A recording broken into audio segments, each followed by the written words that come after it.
You're listening to MMA Oddsbreaker. Frank Trigg, of course, on this end. The other end is Chris Camozzi. He's actually in Nevada right now. He's in Las Vegas. He's at the hotel. He's actually fighting this week. Usually, as most of you guys know, I don't try to talk to anybody the week of the fight, but Chris actually was nice enough to take me on because I was out of town. Chris, how was the trip in, and what's it been like the first day getting into Vegas? The day's pretty easy. It's some running around, but nothing too stressful, too hard. We flew in a couple hours ago. Had some paperwork and stuff to do for the UFC, and then some interviews and everything today. And once we're done with this, we're going to get in a workout, cut a little weight, and call it a night. What's your weight like right now? This is the lightest I've ever been. This is the best I've ever dieted. I worked with phase 4 on my diet. I left Colorado at 197. Oh, wow. That is light for you. Jeez. That's really light for you. Yeah. Are you worried about cutting too much weight and getting down too soon? No, I'm water loading. I'm still eating. I think, this diet that we're doing now, I'm working with some specialists. I think we really got my metabolism burning this time, as opposed to me just cutting back on eating before.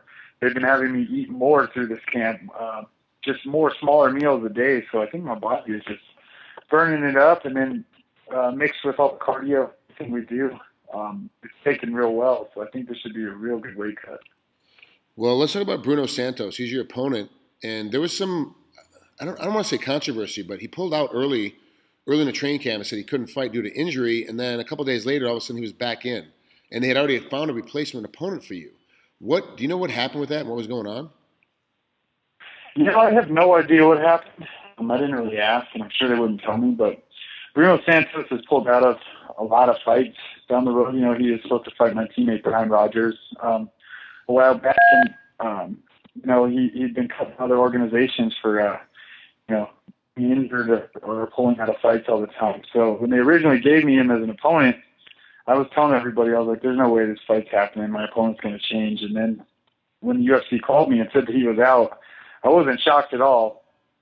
And I think it was 2 days later, Joe Silva called back and he was like, "Hey, the fight's on. Sorry. I've never had this happen before. I apologize, but the fight is on." So that was all the information we got. Now I don't know whether, he was trying to pull out because he just didn't feel like fighting right now, or if it was a miscommunication or what, but it was an interesting couple of days. He seems like a guy to me, even though he's 13-1, he seems like a guy to me that he doesn't actually want to fight. He doesn't. He seems like that he pulls out a lot for these little minor injuries that aren't really injuries. He just pulls out because he doesn't know anything else. He fights because he doesn't know what else to do, but he doesn't really want to fight, and that's kind of how he approaches all of his fights.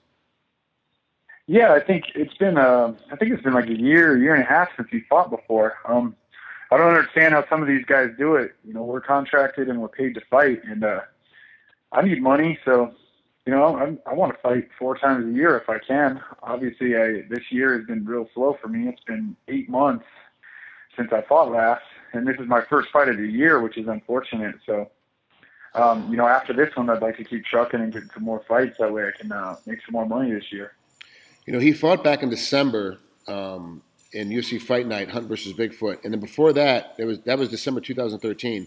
Before that, it was March of 2012 was his last fight. And then the fight before that was September of 2011. So he fought 4 times in 2011, only once in 2012, and only once in 2013. It just seems like at the end here, he just doesn't seem like he wants to fight that much. And I'm like you. When I was competing, I wanted to fight all the time as much as I could because your athletic window is so short. Now, why has it been an 8-month layoff for you? How come it's so long between fights? After I fought Lauren Larkin in November, I had an eye injury, so I had to take a little bit of time off. I lost my vision in my right eye in that fight, and that took some healing. I had a retinal abrasion, not a torn or detached retina, so I didn't have to have surgery. It was just time had to heal it, so I had to take a little bit of time. And then I was scheduled to fight in Abu Dhabi in, I think it was April. And we flew out to Abu Dhabi. I was supposed to fight Andrew Craig, and Andrew Craig got sick at weigh-ins or right before weigh-ins, so the fight was called off. So that pushed us back to now. So if you could, you want to fight 4 times a year. Well, now all of a sudden, it's halfway through the year. We're 6 months into the year already.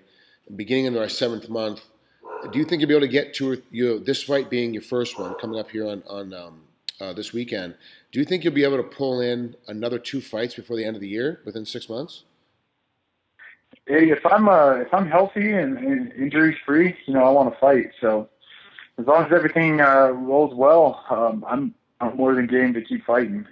I'm not worried about having the time off. I'm here to do a job, and I'm here to run up those rankings. So if I'm able to fight, I want to fight. Now, let's talk about the Lorenz Larkin fight. You lost a unanimous decision. What do you think you could have done differently in that fight to not lose that decision and make it go your way?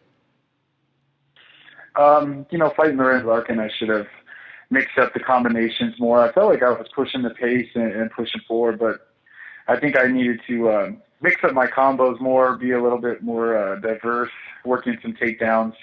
I think he knew exactly what I was going to do because we just stood there and traded shots, and I never made him feel in danger of me taking him down. I didn't take any shots. I didn't shoot any takedowns. And then just mixing it up and down, I think I needed to be a more complete fighter, so we really worked on that a lot. Did you have to bring somebody in special to help you get ready for Bruno, or you just use your regular training partners? Let's see. We obviously we always game plan for guys. Mark Montoya. He put the game plan together for me. But as far as doing anything special, we just added a lot of new guys to the team, a lot of good training partners.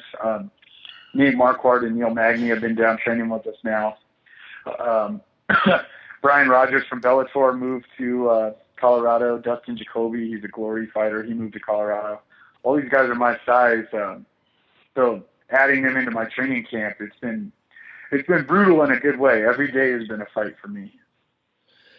Now, just give me a brief. It sounds like that your game plan for Lorenz Larkin didn't work out very well, and that's what happened in that fight. Do you, after every fight, go back through with Mark and go down and go, look, this is what we did, this is what we tried, this is what worked, and this is what didn't? Kind of an after-action report, kind of this is what happened during the fight, and let's try to fix it for the next time, kind of thing. Yeah, we always look at past fights and try to fix it. Now, the game plan for Larkin and my corner was telling me to mix in takedowns and stuff, and I wasn't the one following the game plan, so it's not like they sent me in there with the plan to just stand up and go for broke. Hurting my eye and losing my vision made me very of changing levels and taking a shot because I couldn't see out of my right eye, which would have been Lorenz's left side, and he liked to throw a lot of kicks and a lot of knees. So for me, not being able to see kind of made me feel in danger of shooting in and catching a knee to the face. But, hindsight, it should have been the opposite. I should have been going in there for takedowns to neutralize his stand-up so I didn't get hit in that eye anymore. Oh, okay. And so with that knowledge base, then you come through and you and Mark worked on it this time in case the same kind of situation happens. But what other things did you have to work on just in case with Bruno Santos? Like what's Bruno's best thing that he brings inside the cage? Bruno's best asset, I think, is pinning guys up against the cage. He's real good at walking forward and trying to corner guys against the cage or against the posts. But for me, I'm such a longer fighter. I think it's going to be a little bit more difficult for him to do that. So, I plan on getting off first, and I plan on making him pay if he's going to try to press me that hard. Well, Chris, thanks for coming on here with MMA Oddsbreaker. I appreciate it. I know it's a hectic week for you right now, trying to get ready for this fight. Good luck against Bruno. It's going to be a good fight. This one is very well evenly matched. I can't wait to see how this one pans out. And I'm in LA right now, but I'll be home back in Vegas come tomorrow night. So when the fight's over, definitely make sure you text me and let me know what you're doing after the fights are done. Yeah, definitely. I think we might even see you down if you're in the gym. I think we may try to get down to Randy's gym to do some training just to get a little change of scenery from the ballroom match. Yeah, that's actually smart, and it's really close. It's Couture's gym is right behind where you guys are staying, so it makes it very, very easy for you, as opposed to having to drive all the way across town. So hopefully I will see you. I should see you. If I don't see you tomorrow night, I'll see you the night after for sure. Okay, sounds good. All right, we'll talk to you soon. Thanks a lot.